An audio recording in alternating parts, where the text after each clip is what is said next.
রাজধানীর রাস্তা দাপিয়ে বেড়ানো গণপরিবহনের অন্তত ৩০% অবস্থা নাজুক। ঝুঁকিতে যাত্রী পরিবহন, ত্রুটিযুক্ত গাড়ি অপসারণের আশ্বাসেই সীমাবদ্ধ বিআরটিএ। বড় ধরনের নাশকতা চালানোর সক্ষমতা হারিয়েছে নব্য জেএমবি। দাবি পুলিশের, আত্মতুষ্টিতে না ভুগে জঙ্গি বিরোধী তৎপরতা অব্যাহত রাখার পরামর্শ নিরাপত্তা বিশ্লেষকদের। চট্টগ্রাম বন্দরে লাইটারেজ জাহাজের মারাত্মক সংকট, আমদানি বাণিজ্যে স্থবিরতা, বাজারে ভোগ্যপণ্য সহ সব ধরনের পণ্যের দাম বৃদ্ধি। গুণগত মানের তোয়াক্কা না করেই পাট গুদামজাত করছেন মৌসুমী ব্যবসায়ীরা। পরিমাণ মতো ভালো মানের পাট না পাওয়ায় পূরণ হচ্ছে না রফতানি চাহিদা। এবং গাইবান্ধা সদর হাসপাতালে লাশ ময়নাতদন্তের জন্য দফায় দফায় গুনতে হয় টাকা। দীর্ঘদিন ধরে বন্ধ ময়নাতদন্তের জন্য প্রয়োজনীয় কেমিক্যাল সরবরাহ।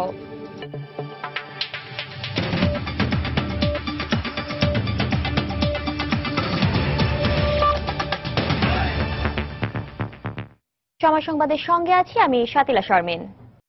দীর্ঘদিন সংস্কার না করায় রাজধানীতে চলাচলকারী প্রায় ৩০% বেশি যাত্রীবাহী যানবাহনের অবস্থা নাজুক। বিশেষজ্ঞরা বলছেন, সঠিক তদারকির অভাবে বাহ্যিক ও অভ্যন্তরীণ ত্রুটি নিয়ে প্রতিনিয়ত মহানগরীতে চলাচল করছে এসব বাস, মিনিবাস। এতে ঝুঁকিতে থাকতে হয় যাত্রীদের। গণপরিবহনের শৃঙ্খলা ফিরিয়ে আনতে ত্রুটিযুক্ত গাড়ি অপসারণের তাগিদ দিয়েছেন নগরবিদরা। এক্ষেত্রে শুধু আশ্বাসেই সীমাবদ্ধ বিআরটিএ কার্যক্রম। আরিফিন প্রিন্সের তোলা ছবিতে শাফিন জাহিদের রিপোর্ট। প্রায় এক যুগ ধরে রাজধানীর সড়কগুলোতে দাপিয়ে বেড়ানোর ফলে বৈশাখী পরিবহনের বাসের হাল এখন এমন। প্রতিটি জানালার গ্লাস ভাঙা, নেই সামনে আর পেছনে সচল কোনো সিগন্যাল বাতি। এর মধ্যে বেশ কয়েকবার ডাম্পিং এর জন্য নেওয়া হলেও ফাঁকফোকর দিয়ে বের হয়ে আবারও চলছে নগরীতে। সড়ক পরিবহন কর্তৃপক্ষের নিয়ম অনুযায়ী ৬০ ধরনের ত্রুটির উপর নির্ভর করে একটি যানকে দেয়া হয় সড়ক প্রয়োজনীয় কাগজপত্র অর্থাৎ ফিটনেস সার্টিফিকেট। অথচ প্রয়োজনীয় সনদ তো দূরের কথা, যান্ত্রিক ত্রুটির পাশাপাশি বিভিন্ন ধরনের বাহ্যিক ত্রুটি নিয়েও দেদারসে চলছে এসব যানবাহন। যারা ধরে নেয় তাদের সাথে কিভাবে কি করে বা ফিটনেস মিন্স কইরা তখন রোড পারমিট এই ডেট ফেল থাকে, এরা পরে এটা কমপ্লিট করে আবার ওয়াইড করে। সার্ভিস সেন্টার চলে তো ওই 2 মাস আরামে চলার পরে এরপর মনে করেন গাড়ি মনে করেন ইয়াইন যা লাগাইলে যখন যা রং সঙ্গে এই সেই। নগরীতে চলা জরাজীর্ণ এসব যান নিয়ে অভিযোগের শেষ নেই যাত্রীদের মুখে। অনেক ঝুঁকির মধ্য দিয়ে আমাদের যেতে হয়। একটা মানুষ গাড়িতে বসবে, সিট ভাঙা থাকে, পাশের কাচ ভাঙা থাকে। ভাঙা তো দূরের কথা, অনেক গাড়িতে আছে জানালা 2টা থাকার কথা একটা, অনেক গাড়িতে আছে জানালা নাই। বেসরকারি সমীক্ষা বলছে, নগরীতে যে বাস আর মিনিবাস চলে তার মধ্যে প্রায় 60%-ই নেই কোনো সঠিক অবকাঠামো। তবে আগামী 1 বছরের মধ্যে ত্রুটিযুক্ত যানবাহনের বিরুদ্ধে ব্যবস্থা নিয়ে এ সমস্যার সমাধান করার আশ্বাস বিআরটিএর। বিআরটিএর আন্তরিকতার অভাব নেই, প্রচেষ্টার অভাব নেই, যার জন্য আইনটাকে আমরা যুগোপযোগী করার চেষ্টা করতে, যাতে পানিশমেন্টটা বাড়লে মানুষের ভিতরে আরো ভীতির সঞ্চার হবে, আরো মানুষ সতর্ক হবে। আমরা আশাবাদী অদূর ভবিষ্যতে আনফিট গাড়ি রাস্তায় থাকবেই না। নগরবিদরা বলছেন, ঢাকার রাস্তায় পরিবহনের শৃঙ্খলা আনতে পারলে সব শ্রেণীর যাত্রী উদ্বুদ্ধ হবেন গণপরিবহন ব্যবহারে। এই সকল জিনিস চেক করা তো খুব একটা কঠিন বিষয় কিছু না, কিন্তু কে করবে? শিডিউল মোতাবেক যদি মেরামত করে যান তা আপনি গাড়ি চালিয়ে নিতে পারেন। কিন্তু আমাদের দেশে যেটা হয় সেগুলো কি ইভেন চেসিসে পর্যন্ত হাত দেয় এটাকে বড় করার জন্য। এগুলোকে ইমিডিয়েটলি এগুলোকে শাস্তি দেওয়া প্রয়োজন। এসব গাড়ি ছাড়াও আকার আর রং পরিবর্তন করে প্রায় 15,000 লেগুনা চলছে রাজধানী ঢাকায়। বেসরকারি এক হিসেব বলছে, রাজধানীতে প্রতিদিন প্রায় 5 লাখ যানবাহন চলাচল করলেও প্রায় 1.5 লাখ গাড়ির কোনো ফিটনেস নেই। বাইরে থেকে রং চং দিয়ে এসব গাড়ির চাকচিক্য বাড়ানো হয়, অথচ এসব গাড়ির অধিকাংশই চলাচলের অনুপযোগী। তাই বিশেষজ্ঞরা বলছেন, শুধুমাত্র ভ্রাম্যমাণ আদালতের কার্যক্রম পরিচালনা করে রাজধানীর গণপরিবহন ব্যবস্থার শৃঙ্খলা আনা সম্ভব নয়। প্রয়োজন সংশ্লিষ্ট সেবাদানকারী প্রতিষ্ঠানের কঠোর নজরদারি। শাফিন জাহিদ, সময় সংবাদ, ঢাকা। এই মুহূর্তে রাজধানীর ফার্মগেট এলাকা আছেন রিপোর্টার শফিক মোহাম্মদ।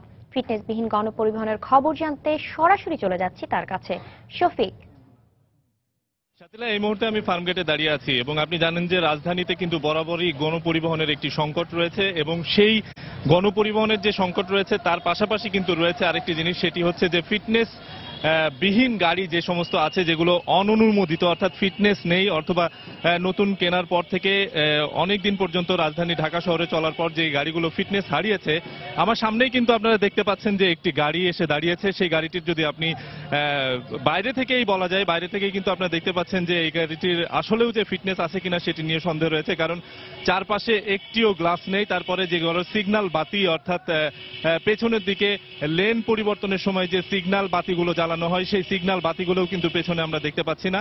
এবং পাশাপাশি প্রতিটি গাড়ির ভেতরের অংশ যদি আমি বলি যে একটি গাড়ির একটি সিট থেকে আরেকটি সিটের দূরত্ব এতই অল্প জায়গার মধ্যে যে একজন যাত্রী বসলে পরে তার পা কিন্তু অন্য সামনের যে সিটটি রয়েছে সেই সিটের সাথে বেঁধে যায়, অর্থাৎ অনেক কনজাস্টেড অবস্থায় কিন্তু একজন যাত্রীকে এই যে ঢাকা শহরে যে যারা জীবিকার তাগিদে ঢাকাতে অবস্থান করছেন তাদেরকে কিন্তু প্রতিটি দিন এই যে হয়রানি অর্থাৎ ফিটনেসবিহীন গাড়িতে চড়ে তারা বিভিন্ন গন্তব্যে তাদেরকে যেতে হয়। আর এই সমস্যাটা সবচেয়ে বেশি দেখা যায় কিন্তু অর্থাৎ রাশ আওয়ার, অর্থাৎ অফিস যে সময় শুরু হয় অর্থাৎ সকাল 7টা থেকে শুরু করে 10টা 11টা পর্যন্ত এরকমের কিন্তু যে ঝামেলা, অর্থাৎ এই ধরনের ভাঙাচুরা গাড়িতে করেই কিন্তু রাজধানীবাসীকে বিভিন্ন গন্তব্যে যেতে হয়। আপনারা আরেকটি গাড়িও কিন্তু দেখতেছেন, এই গাড়িটি কিন্তু মোটামুটি বেস্ট ট্রাভেলস নামের একটি গাড়ি। আমরা জানি যে মিরপুর থেকে মতিঝিল পর্যন্ত, উত্তরা থেকে মতিঝিল অথবা মহাখালী, গুলশান, বনানী, বাড়িধারা থেকে মতিঝিল পর্যন্ত সমস্ত রুটেই কিন্তু কম বেশি ভাঙাচোরা গাড়ি আপনারা দেখতে পাচ্ছেন। আমরা সেটা ছবিতেই আপনাদের দেখাতে পাচ্ছি যে বাইরে থেকে কিন্তু বোঝা যাচ্ছে এই গাড়িটি কিন্তু অনেক আগেই ফিটনেস হারিয়েছে।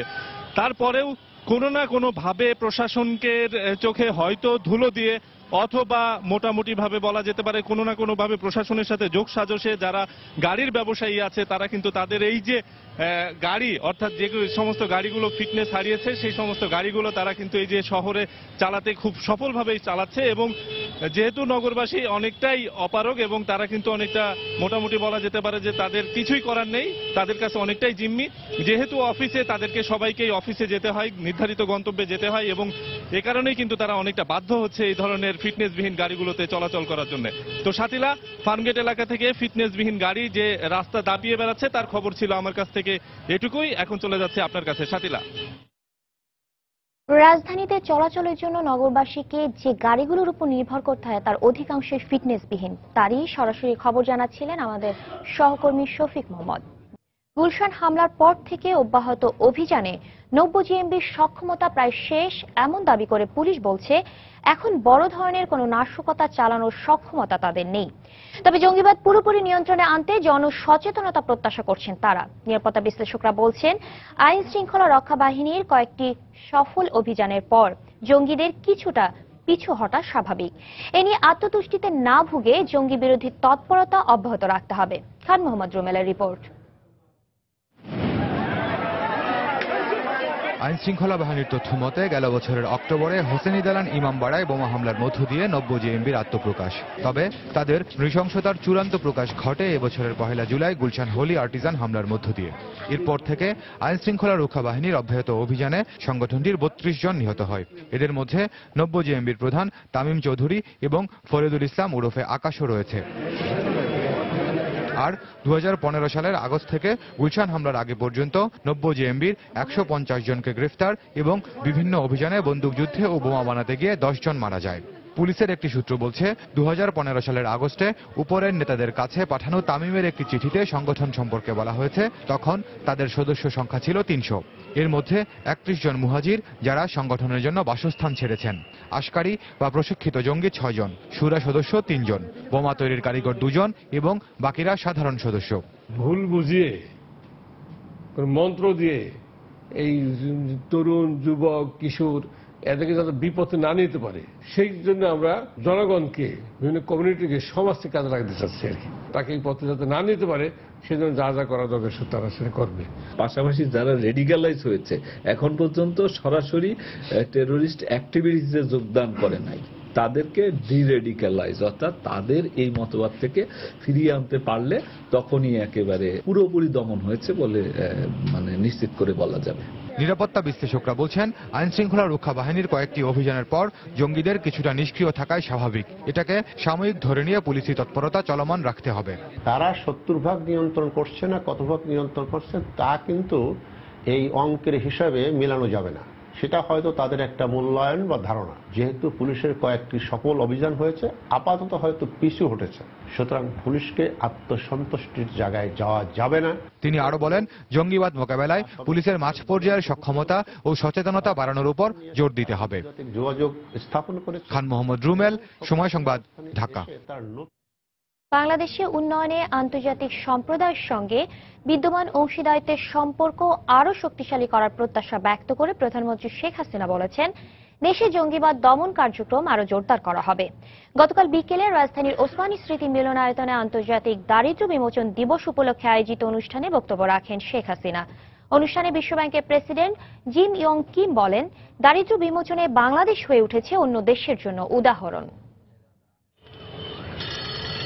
বিশ্বব্যাংকের সর্বশেষ হিসেব বলছে, বিগত 7 বছর, বিশেষ করে গেল 2015-16 অর্থবছর শেষে বাংলাদেশে অতি দারিদ্র্যের হার দেশের মোট জনসংখ্যার 12.9% নেমে এসেছে, যাকে বড় সাফল্য হিসেবে দেখছে প্রতিষ্ঠানটি। মাত্র কবছরে বাংলাদেশের উন্নয়ন গাথা বিশ্ব দরবারে ছড়িয়ে দিতে এবছর বিশ্ব দারিদ্র্য বিমোচন দিবসের আয়োজনের কেন্দ্রে ছিল বাংলাদেশ। সোমবার বিকেলে ওসমানী স্মৃতি মিলনায়তনে বিশ্বব্যাংকের ওই আয়োজনে সংস্থাটির প্রেসিডেন্টও স্বীকার করলেন বাংলাদেশের উন্নয়ন পরিক্রমায় সাফল্যের কথা।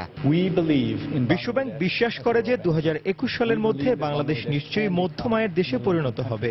আমরা এও বিশ্বাস করি 2030 সালে এদেশে অতি দারিদ্র্যের হার শূন্যের কোটায় আসবে। অনুষ্ঠানে প্রধানমন্ত্রী শেখ হাসিনা বলেন, অমিত সম্ভাবনার এই দেশকে এখনো যেসব চ্যালেঞ্জ মোকাবেলা করতে হবে তাতে বিশ্ব সম্প্রদায়ের সহায়তা জরুরি। এগিয়ে যাওয়ার পথে আমাদের সামনে এখনো অনেক চ্যালেঞ্জ রয়েছে। আমাদের জনগোষ্ঠীর একটি উল্লেখযোগ্য অংশ দারিদ্র্য সীমার নিচে বসবাস করছেন। জঙ্গিবাদের অভিশাপ থেকে সমাজকে মুক্ত করার লক্ষ্যে ভবিষ্যতে জঙ্গিবাদ দমন কার্যক্রমকে আরও সান্বিত করা হবে।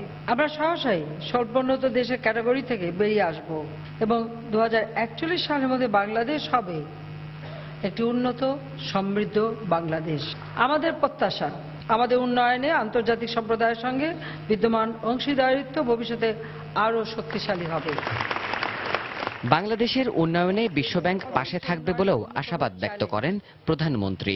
দুর্যোগ ব্যবস্থাপনায় বাংলাদেশ আন্তর্জাতিকভাবে প্রশংসিত হলেও জলবায়ু পরিবর্তন জনিত কারণে বাংলাদেশ এখনো বিশ্বের অন্যতম ঝুঁকিপূর্ণ দেশ। বিশ্বব্যাংক আমাদের অন্যতম প্রধান উন্নয়ন সহযোগী। আমাদের এই প্রয়াসে বিশ্বব্যাংক আরও জোরালো ভূমিকা রাখবে এর প্রত্যাশা আমি করছি। এছাড়াও দারিদ্র্য বিমোচনে বাংলাদেশের অর্জন বিশ্বব্যাপী তুলে ধরার জন্য বিশ্বব্যাংককে ধন্যবাদ জানান প্রধানমন্ত্রী শেখ হাসিনা। বাংলাদেশ এখন অন্যান্য দেশের জন্য অনুকরণীয় দৃষ্টান্ত। দেবাশিস রায়, সময় সংবাদ, ঢাকা। পদ্মা সেতুতে অর্থায়ন নিয়ে বিশ্বব্যাংকের সঙ্গে বাংলাদেশের সম্পর্কে যে জটিলতা সৃষ্টি হয়েছিল তা কেটে গেছে বলে মন্তব্য করেছেন অর্থমন্ত্রী আবুল মাল আব্দুল মুহিত। গতকাল সচিবালয়ে বিশ্বব্যাংকের প্রেসিডেন্ট জিম ইয়ং কিমের সঙ্গে বৈঠক শেষে যৌথ সংবাদ সম্মেলনে একথা জানান তিনি। বিশ্বব্যাংক প্রেসিডেন্ট জানান, শিশু অপুষ্টি রোধ এবং অকাল মৃত্যু প্রতিরোধে বাংলাদেশকে আগামী 2 বছরে $100 কোটি অর্থ সহায়তা দেওয়া হবে।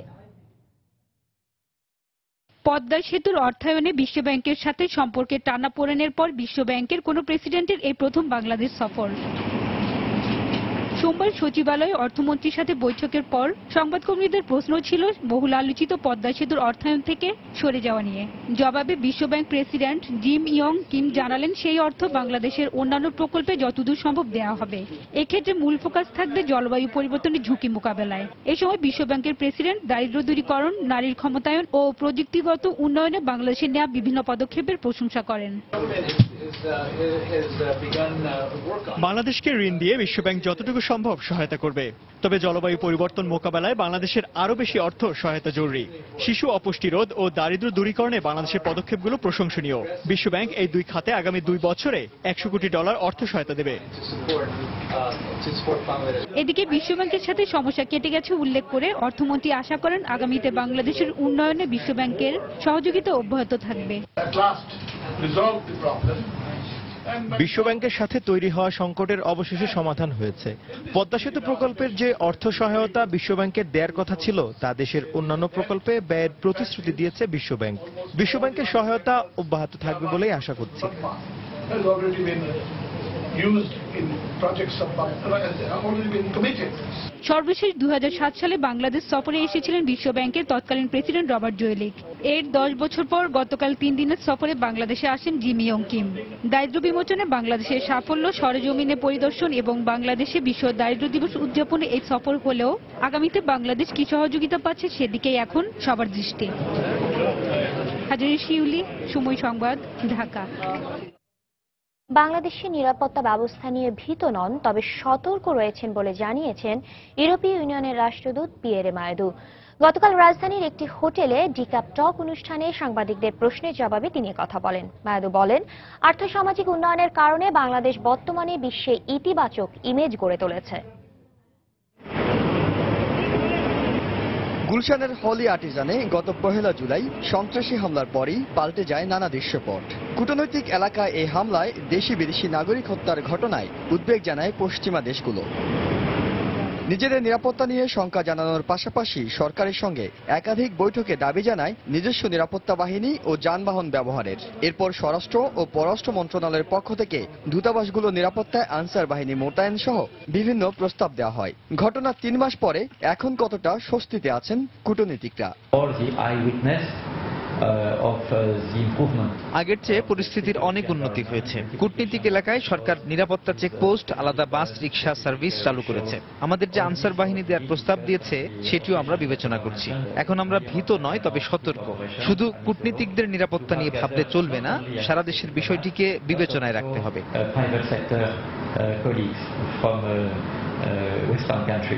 গুলশানের ঘটনার পর পশ্চিমা গণমাধ্যমে নেতিবাচক সমালোচনার শিকার হলেও বর্তমানে অর্থনৈতিক অগ্রগতির জন্য বিশ্বের কাছে বাংলাদেশ গুরুত্বপূর্ণ অবস্থানে রয়েছে বলেও জানান 28 দেশের জোট ইউরোপীয় ইউনিয়নের বাংলাদেশ প্রধান। বাংলাদেশ দিনে দিনে অনেক গুরুত্বপূর্ণ হয়ে উঠছে। এখন বাংলাদেশের আর্থসামাজিক উন্নতির জন্য একটি ইতিবাচক ইমেজ গড়ে উঠছে। গত 2 দশক ধরে দেশটির জিডিপি স্থিতিশীল এবং এটি 6-এর উপরে। তাই বাংলাদেশ একটি সাফল্যের গল্প তৈরির পটভূমিতে আছে। ডিকেব আয়োজিত এই আলোচনায় ইইউ রাষ্ট্রদূত আরও জানান, আগামী ডিসেম্বরে ব্রাসেলসে অনুষ্ঠেয় যৌথ কমিশনের বৈঠকে বাংলাদেশের নির্বাচন কমিশনের পুনর্গঠন নিয়ে আলোচনা হবে।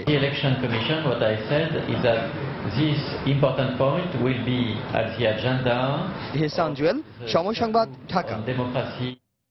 সময় সংবাদে আরও থাকছে, ব্রিটেনের কয়েকটি এক্সচেঞ্জ হাউজের রেমিটেন্স অ্যাকাউন্ট অবৈধভাবে বন্ধ করেছে সোনালী ব্যাংক। দাবি সংশ্লিষ্টদের, নির্দেশনা না মানার কারণ বলছে ব্যাংক কর্তৃপক্ষ।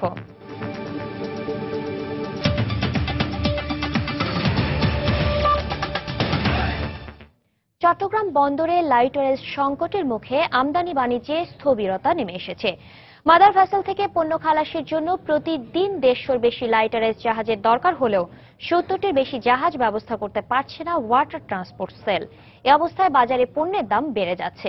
কিছু কিছু আমদানিকারক পণ্য বোঝাই লাইটারেজ জাহাজগুলোকে নদীতে ভাসমান অবস্থায় রেখে গুদাম হিসেবে ব্যবহার করায় এই সংকট সৃষ্টি হয়েছে বলে অভিযোগ উঠেছে। বিস্তারিত জানাচ্ছেন কমল দে। চট্টগ্রাম বন্দরের তথ্য অনুযায়ী বহির্নোঙরে অবস্থানরত বড় জাহাজ বা মাদার ভেসেল থেকে আমদানি করা গম, ভুট্টা, চিনি, সিমেন্ট ক্লিংকার, পাথর খালাসের জন্য লাইটারের জাহাজ রয়েছে প্রায় 3000। এর মধ্যে গড়ে অন্তত 500 লাইটারের জাহাজ মেরামতে থাকে, আর প্রায় 700 জাহাজ রয়েছে বিভিন্ন শিল্প মালিক গ্রুপের। বাকি জাহাজগুলো সাধারণ আমদানিকারকরা ওয়াটার ট্রান্সপোর্ট সেলের মাধ্যমে বরাদ্দ পেয়ে থাকে। কিন্তু বর্তমানে পর্যাপ্ত লাইটারের জাহাজ না পাওয়ায় ভোগান্তিতে পড়েছে ওয়াটার ট্রান্সপোর্ট সেল। আমাদের জাহাজের চাহিদা হচ্ছে ডেইলি 150 থেকে 200, কিন্তু আমরা জাহাজ দিতে পারতেছি 60 থেকে 70টা। আমদানিকারকরা দ্রুত জাহাজগুলি খালি করে যদি দ্রুত জাহাজগুলি ছাড়া দেয় তাহলে এটার উত্তরণের একমাত্র পথ। আমদানি পণ্য নিয়ে আসা মাদার ভেসেলগুলো অলস বসে থাকায় একদিকে জরিমানা গুনতে হচ্ছে আমদানিকারকদের, অপরদিকে এর নেতিবাচক প্রভাব পড়ছে বাজারে পণ্যের দামে। এক জাহাজের মাল নিতে দেরি হলে আরেকটা জাহাজ আমার চলে আসতেছে ওই ব্যবসায়ীর।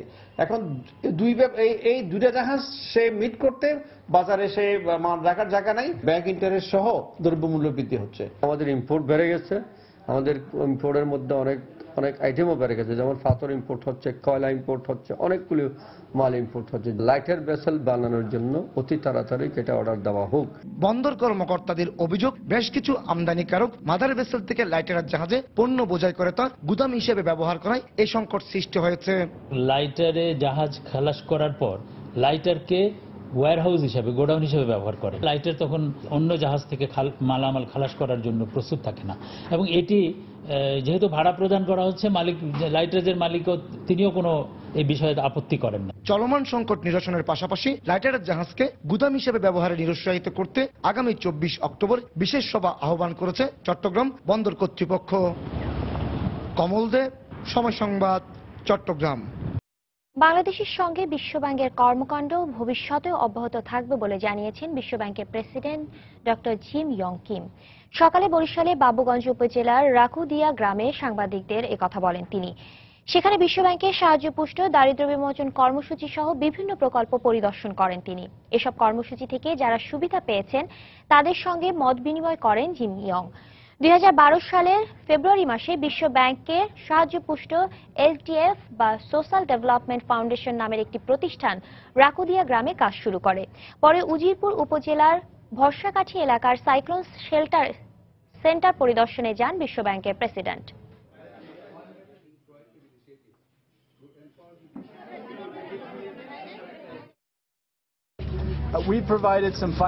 এই এলাকার দরিদ্র নারীদের জীবনে যে পরিবর্তন এসেছে তা দেখে আমি খুবই আনন্দিত। আমরা বিশ্ব ব্যাংকের পক্ষ থেকে অর্থায়ন করেছি এবং কিছু কারিগরি সহযোগিতা করেছি, কিন্তু এই প্রজেক্টের সবচেয়ে ইতিবাচক দিক হল দরিদ্র নারীরা স্বাবলম্বী হয়েছে। বাংলাদেশের মানুষ খুবই পরিশ্রমী, তাদের কাজ করার আগ্রহ দেখে এরকম প্রকল্পে আমরা আরো অর্থায়ন করব।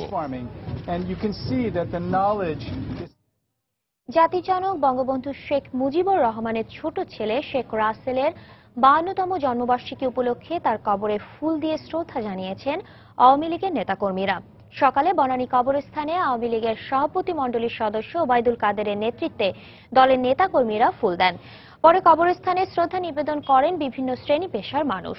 শ্রদ্ধা নিবেদন শেষে আয়োজন করা হয় বিশেষ দোয়া মাহফিলের। পরে সাংবাদিকদের দলটির যুগ্ম সাধারণ সম্পাদক মাহবুবুল আলম হানিফ জানান, বঙ্গবন্ধুর খুনিকে ফিরিয়ে দিতে কানাডার সরকার প্রধানমন্ত্রীকে প্রতিশ্রুতি দিয়েছে।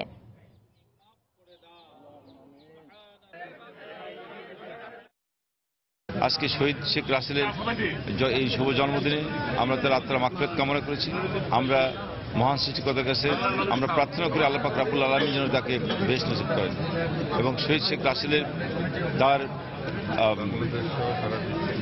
বাংলাদেশ সহ সারা বিশ্বে যাতে কোনো রকমের শিশুরা যাতে নির্যাতনের শিকার না হয়, আজকের এইটাই হবে আমাদের দিনের সবচেয়ে বড় অঙ্গীকার।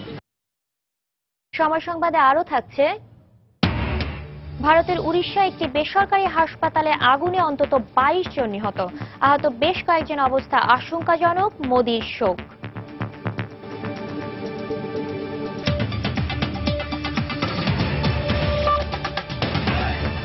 টাকা ছাড়া ময়নাতদন্ত হয় না গাইবান্ধা সদর হাসপাতালে। যে কোনো অস্বাভাবিক মৃত্যুর পর মরদেহ ময়নাতদন্তের জন্য 2 দফা টাকা গুনতে হয় ভুক্তভোগীদের। মরদেহ বহনকারী ভ্যান চালক তো আছেই, টাকা ছাড়া কথা বলে না হাসপাতালের ডোমো।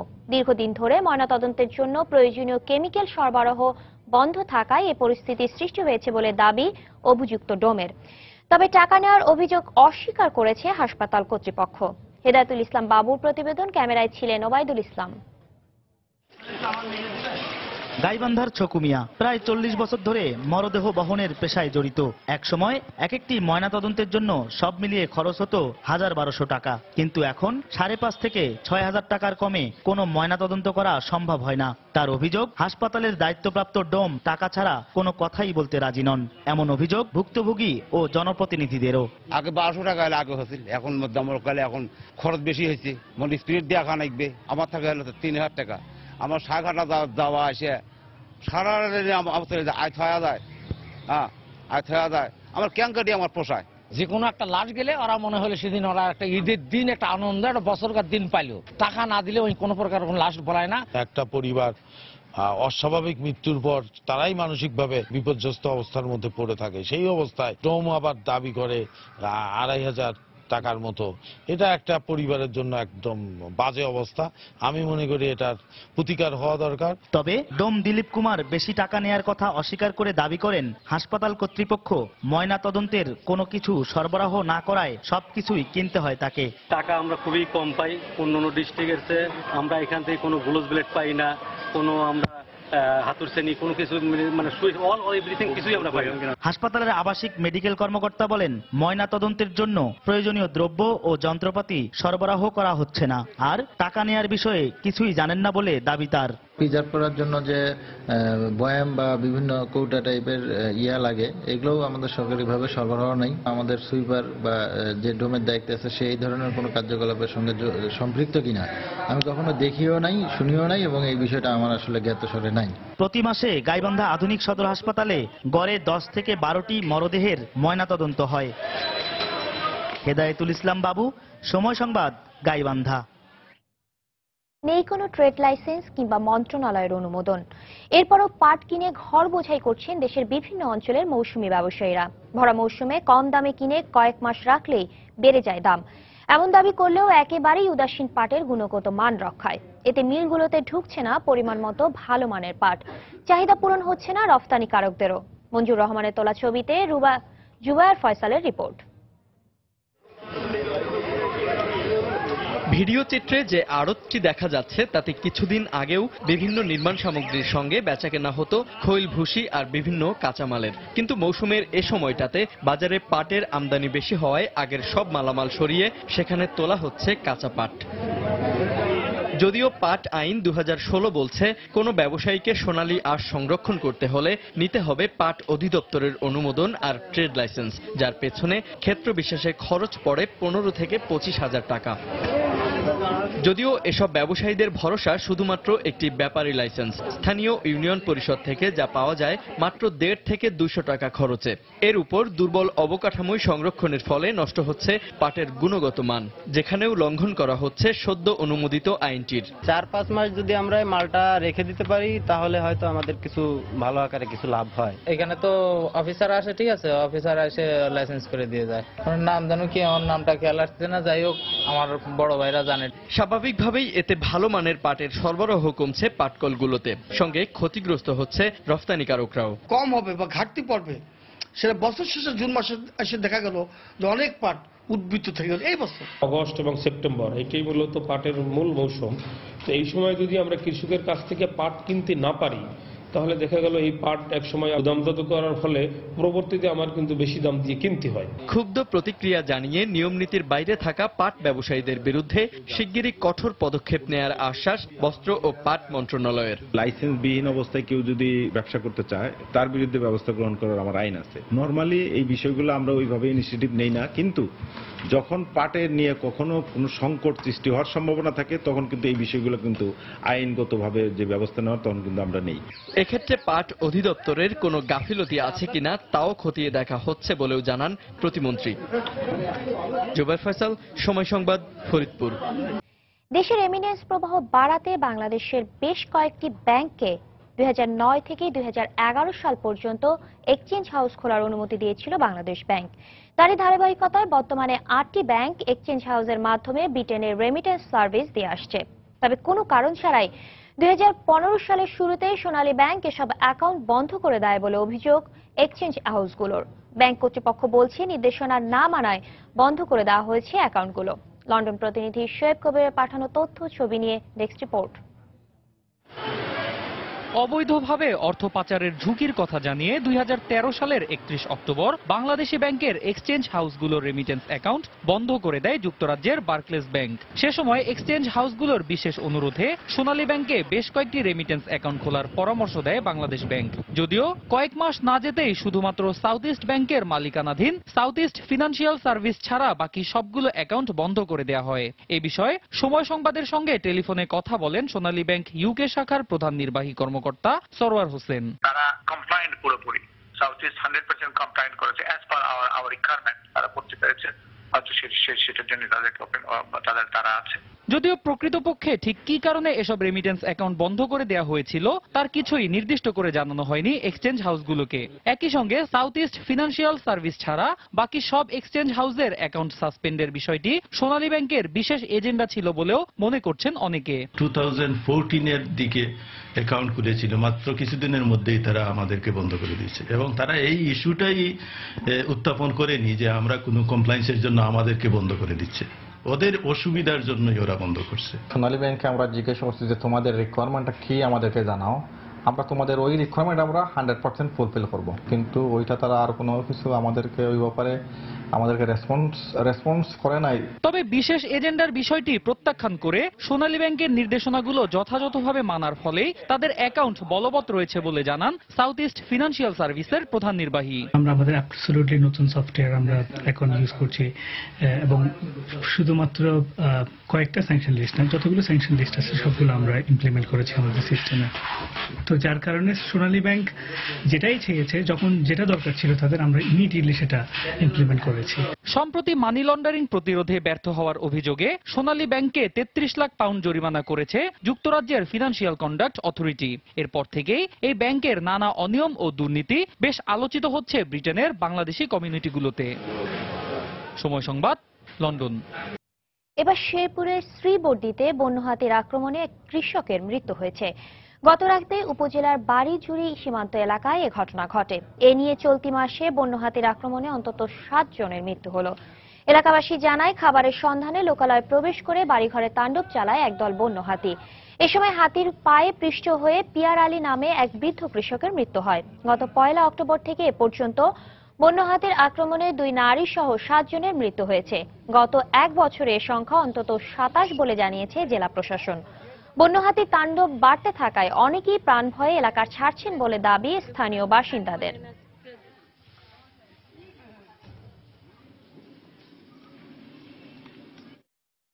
প্রতিষ্ঠার 50 বছরে উন্নয়নের ছোঁয়া লাগেনি সিলেট সরকারি কলেজে। একাডেমিক ও প্রশাসনিক 5টি ভবনের সবগুলো ঝুঁকিপূর্ণ। কোনো কোনো ভবন ধসে পড়ার আতঙ্কে সেগুলোতে ক্লাস বন্ধ করে দেওয়া হয়েছে। নানা সমস্যায় ছেলে ও মেয়েদের 2টি হোস্টেল দীর্ঘদিন ধরে বন্ধ। রয়েছে শিক্ষক সংকটও। নৌশাদ আহমেদ চৌধুরীর ছবিতে আব্দুল আহাদের রিপোর্ট। কলেজের একটি একাডেমিক ভবনের দেয়ালে ভয়াবহ ফাটল। এ ভবনের শুধু দেয়ালেই ফাটল নয়, মূল পিলার ভেঙে ভেতরের রড বেরিয়ে এসেছে। যে কোনো সময় ধসে পড়ার শঙ্কায় এখানে ক্লাস বন্ধ করে দিয়েছেন কলেজ কর্তৃপক্ষ। আর শিক্ষক মিলনায়তনের 4 দেয়ালেই ফাটল। এর মাঝেই চলছে শিক্ষা কার্যক্রম। কখন বড় ধরনের দুর্ঘটনা ঘটে সেই শঙ্কায় সারাক্ষণ থাকেন শিক্ষক শিক্ষার্থীরা। কিছুদিন পর পর ভূমিকম্প হচ্ছে, আমরা সবসময় আতঙ্কে থাকি যে কোনো মুহূর্তে এগুলো এসে আমাদের মাথায় ভেঙে পড়বে। ক্লাস করার সময় আমাদের ভিতরে একটা ভয় আতঙ্ক সৃষ্টি হয় যে হঠাৎ যদি বিল্ডিং ভেঙে পড়ে। নিয়ম অনুযায়ী প্রতিটি বিভাগে একজন করে সহযোগী ও সহকারী অধ্যাপক এবং 2 জন প্রভাষক থাকার কথা থাকলেও এখানে কোনো সহযোগী অধ্যাপকের পদ নেই। কলেজে আসা বসে থাকে, ক্লাস হয় না। শিক্ষকদের সংখ্যা যদি বাড়ে আর একাডেমিক ভবন যদি বাড়ে তাহলে শিক্ষার পরিবেশ আরো সুন্দর হবে। 21টা পদের জন্য আমাদের আবেদন করা হয়েছে এবং কর্মচারীদের 4টা, সর্বমোট 25টা পদের জন্য আমরা শিক্ষা মন্ত্রণালয়ে আবেদন করছি। 1964 সালে সিলেট নগরীতে প্রতিষ্ঠিত হলেও উন্নয়ন বঞ্চিত থেকে গেছে কলেজটি।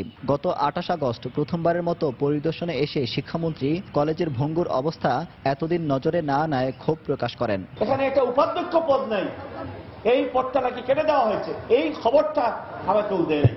বলতে তুমি নেও নাই কেন? হ্যাঁ, আমার এই জন্য তো বললাম ব্যর্থতার দায়টা আমি নিলাম, এর দায় আমি কার উপর চাপাবো?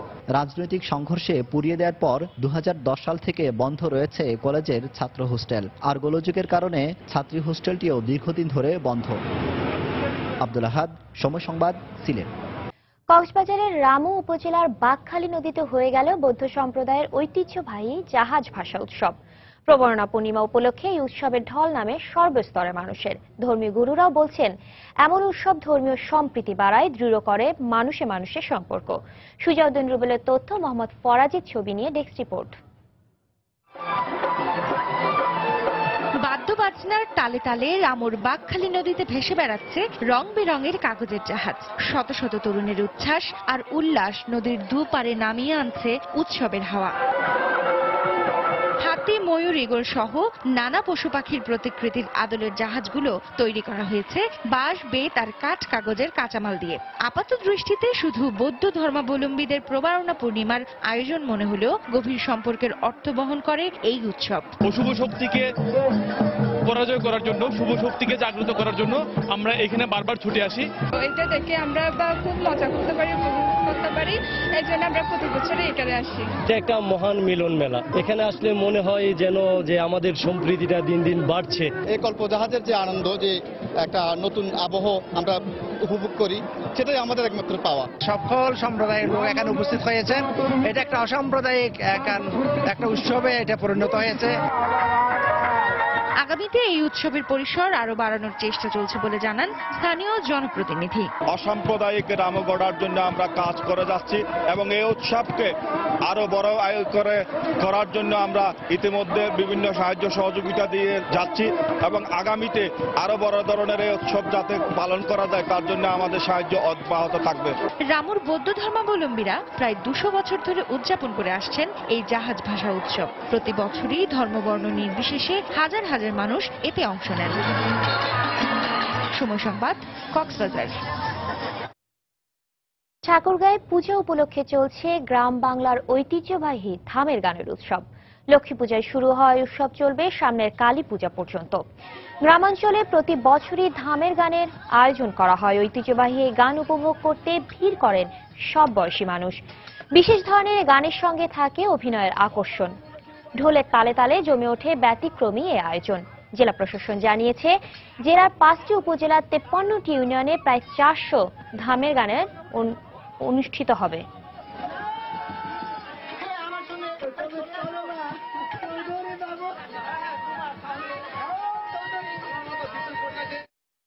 ধামের গান শুনতে আসছি আমরা সবাই, আমাদের পরিবার থেকে সবাই এসছে, আমাদের খুব ভালো লাগে। এটা গ্রামের মানুষদেরকেও আনন্দ দেওয়ার জন্য এই দলে কাজ করি। লক্ষ্মী পূজা থেকে শুরু করে কালী পূজা পর্যন্ত চলে। এটি আসলে গ্রাম অঞ্চলের প্রত্যন্ত এলাকায় এই ধামের গানগুলি অনুষ্ঠান করা হয়। দেশের বাইরের খবর। ভারতের উড়িষ্যা প্রদেশের ভুবনেশ্বরে একটি বেসরকারি হাসপাতালে ভয়াবহ অগ্নিকাণ্ডে 19 জনের মৃত্যু হয়েছে। হাসপাতাল কর্তৃপক্ষের বরাত দিয়ে পুলিশ জানায়, সোমবার সন্ধ্যা 7:30টার দিকে হাসপাতালটির 2য় তলায় আইসিইউতে হঠাৎ আগুন লেগে যায়। এতে ঘটনাস্থলে 8 জনের মৃত্যু হয়। পরে আরো 11 জনের মৃত্যু হয়। এতে আহত হয়েছেন আরো বেশ কয়েকজন।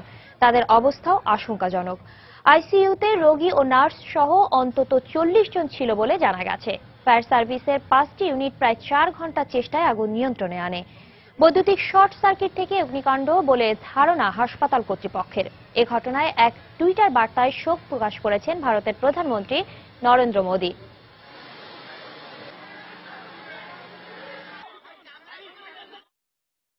বিশ্বকাপ কাবাডির খবর।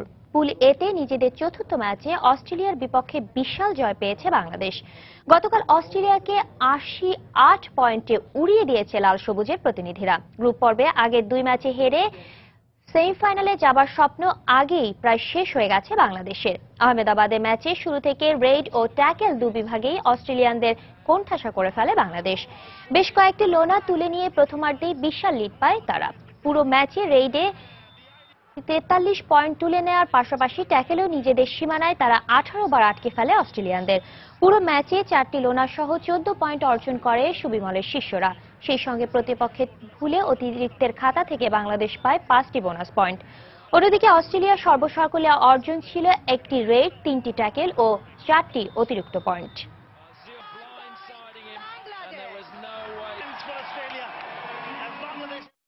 এবার ইংলিশ প্রিমিয়ার লিগের খবর। অমীমাংসিতই থাকলো ইংলিশ প্রিমিয়ার লিগে লিভারপুল ও ম্যানচেস্টার ইউনাইটেডের হাই ভোল্টেজ ম্যাচ। গতরাতে গোল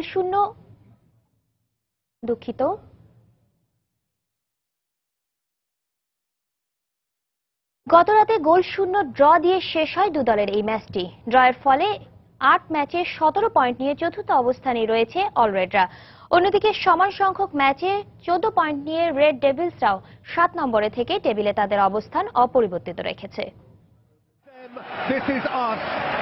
লিভারপুলের ঘরের মাঠ অ্যানফিল্ড। মাঠে উপস্থিত প্রায় 53,000 দর্শক। সবার মাঝেই 150 বছরেরও বেশি সময়ের এক ঐতিহ্যবাহী দ্বৈরথ দেখার অপেক্ষা। যে অপেক্ষার প্রহরের সঙ্গে মিশে আছে 2 দলের ফুটবলার থেকে শুরু করে সমর্থকদের নানা কথার লড়াইয়ের উত্তাপ। ম্যাচের কুশীলবরা সবাই উপস্থিত। তবে লিভারপুলের আতিথ্য নিতে আসা রেড ডেভিলদের জার্সি গায়ে পরিচিত তারকা ইংলিশ কাপ্তান ওয়েন রুনির এদিন জায়গা হয়নি মরিনহোর প্রথম একাদশে। তাতে কি, তারকায় ঠাসা ম্যান ইউনাইটেডের ইউনাইটেডের হয়ে মাঠ কাঁপাতে বিশ্বের সবচেয়ে বেশি ট্রান্সফার ফিতে ওল্ড ট্রাফোর্ডে পাড়ি জমানো ফরাসি তারকা Paul Pogba, Swedish superstar জলাতান Ibrahimovic, বেলজিয়ামের ফেল্লাইনি, ইকুয়েডরের অ্যান্তোনিও ভ্যালেন্সিয়ারা তো ছিলেন। ম্যাচে এগিয়ে যাবার সুযোগটা প্রথমে পেয়েছিল লিভারপুলই। কৌতিনহো স্টারিজের বোঝাপড়াটা গোলের মুখ দেখলে ম্যাচে তখনই এগিয়ে যেতে পারত অল রেডরা। ম্যাচের সময় গড়িয়েছে তখন মাত্র 8 মিনিট। রেড ডেভিলরাও ছেড়ে কথা বলেনি। 20 মিনিটে ফেল্লাইনি স্কোর শিটে নাম তুলতে ব্যর্থ হওয়ায় সে যাত্রায় বেঁচে যায় ইয়র্গেন ক্লপের শিষ্যরা। এরপর প্রথমার্ধের বাকিটা সময় দর্শকরা দুদলের ফুটবলারদের উপভোগ্য নৈপুণ্য দেখলেও কাঙ্ক্ষিত গোল না দেখতে পাওয়ায় কেবল হা হুতাশ করেই কাটিয়েছেন। তবে শেষ দিকে অতিথিদের হয়ে বেইলি ও ইয়ং এর দুটি হলুদ কার্ড ম্যাচে কিছুটা হলেও ছড়িয়েছে উত্তেজনার প্রলেপ। দ্বিতীয়ার্ধেও সেই একই চিত্র। হেন্ডারসন, ফিরমিনো, স্টারিজদের আক্রমণগুলো সুতোয় গাঁথা মালা হলেও যোগ্য ফিনিশিং এর অভাবে খুঁজে পাচ্ছিল না জালের ঠিকানা। উল্টো দিকে মরিনহো শিষ্যদের হাঁসফাঁস করতে হয়েছে ইব্রা পগবাদের গোল মিসের মহড়া দেখতে দেখতে। অবশেষে 77 মিনিটে রাশফোর্ডের বদলি হিসেবে সেই রুনিকে মাঠে নামান রেড ডেভিল বস মরিনহো। কিন্তু কাজের কাজ কিছুই হয়নি। উল্টো 90 মিনিটে ইব্রা ও যোগ করা সময়ে ফেল্লাইনি হলুদ কার্ড দেখে সমর্থকদের মাঝে ছড়িয়েছেন বিরক্তির রেশ। শেষ পর্যন্ত গোল বঞ্চিত থেকে ম্যাচ শেষ করে পয়েন্ট ভাগাভাগি করেই মাঠ ছাড়ে দুদল। মজার বিষয় হলো ম্যাচে অতিথি ম্যান ইউনাইটেডের ফুটবলাররা 4টি হলুদ কার্ড দেখলেও অতিথি পরায়ণ লিভারপুলের জন্য একটি হলুদ কার্ডও খরচ করতে হয়নি রেফারিকে। সজল মিত্র, রিচার্ড, সময় সংবাদ।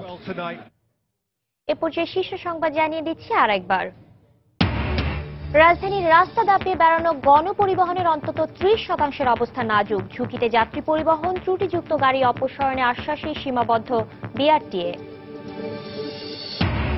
বড় ধরনের নাশকতা চালানোর সক্ষমতা হারিয়েছে নব্য জেএমবি। দাবি পুলিশের। আত্মতুষ্টিতে না ভুগে জঙ্গি বিরোধী তৎপরতা অব্যাহত রাখার পরামর্শ নিরাপত্তা বিশ্লেষকদের। চট্টগ্রাম বন্দরে লাইটারের জাহাজের মারাত্মক সংকট। আমদানি বাণিজ্যের স্থবিরতা, বাজারে ভোগ্যপণ্য সহ সব ধরনের পণ্যের দাম বৃদ্ধি। গুণগত মানের তোয়াক্কা না করে পাট গুদামজাত করছেন মৌসুমী ব্যবসায়ীরা। পরিমাণ মতো ভালো মানের পাট না পাওয়ায় পূরণ হচ্ছে না রফতানি চাহিদা। এবং গাইবান্ধা সদর হাসপাতালে লাশ ময়নাতদন্তের জন্য দফায় দফায় গুনতে হয় টাকা। দীর্ঘদিন ধরে বন্ধ ময়নাতদন্তের জন্য প্রয়োজনীয় কেমিক্যাল সরবরাহ। এই ছিল এখনকার মতো। যে কোনো খবর পেতে ভিজিট করুন সময়নিউজ.টিভি। যে কোনো বাংলা লিংক, রবি, এয়ারটেল নম্বর থেকে সময় সংবাদের খবর, অনুষ্ঠান সম্পর্কে জানতে এবং যে কোনো তথ্য সময় সংবাদকে জানাতে ডায়াল করুন 16242 নম্বরে। এছাড়া এইমাত্র পাওয়া খবর মোবাইলে পেতে SMS করুন *BN লিখে পাঠিয়ে দিন 16242 নম্বরে। সঙ্গে থাকুন সময়ের।